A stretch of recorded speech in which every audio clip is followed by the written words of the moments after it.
Okay, I now need to clamp the caliper down to make room for the new pads because they're thicker than the old ones.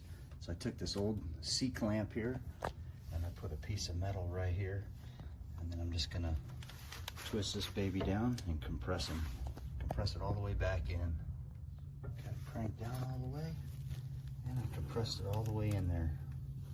There's a look at the new ones. They can't silence roots, they can't kill vibe. This rebel heart too strong to pride.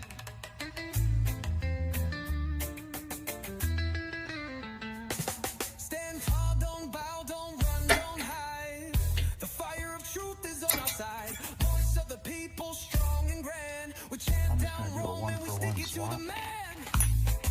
Stick it to the man.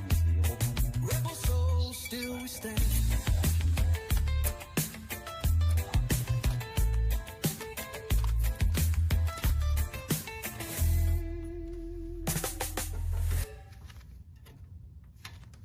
So they give you two different kinds, and you'll notice the difference here. So here's the old one, there's a new one. This is the one I want to use, but they give you a set with some narrower openings right here to account for a thinner rotor, but we have the thicker rotors, so this one's going away.